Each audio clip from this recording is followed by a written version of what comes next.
So Nozha, let me start off with you first. I know you have lived in Xi'an for 8 years, I believe, and you're also super fluent in Chinese.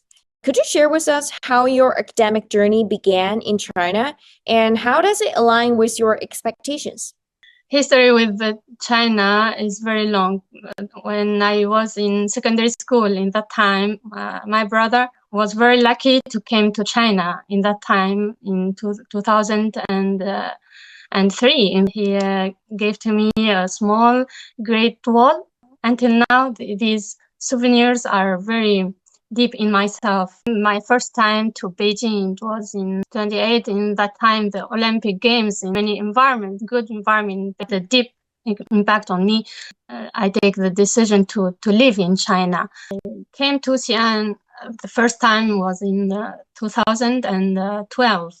Historic city is the ancient capital of China. I found Hanfu is very nice, very beautiful. My daughter liked too, so I bought to her one. Now let's turn our attention to the broader strategic insights from Professor Wang Jin.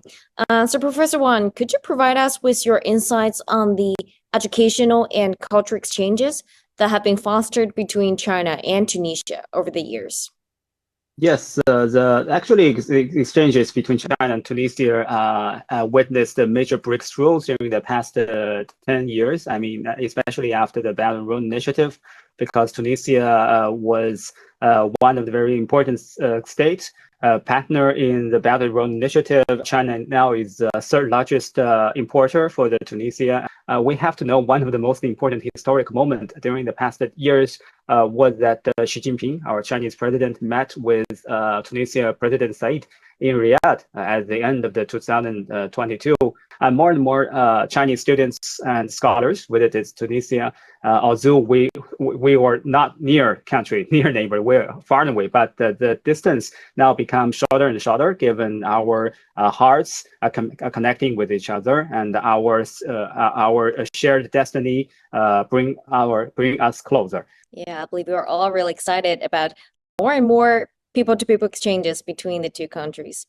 Also, building on that perspective, Professor Wang, in your view, what strategic significance underpins the collective cooperation between China and North African states, including Tunisia?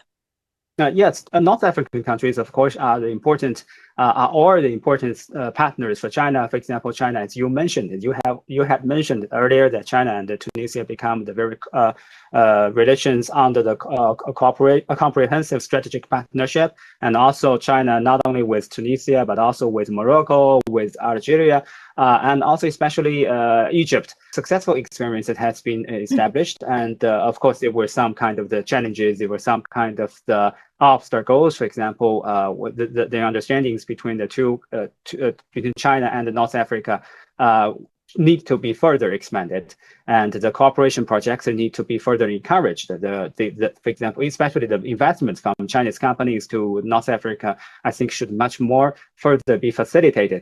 Yeah, definitely. We're looking forward to more cooperations and projects between the two sides in the future. Nozha, let me get back to you.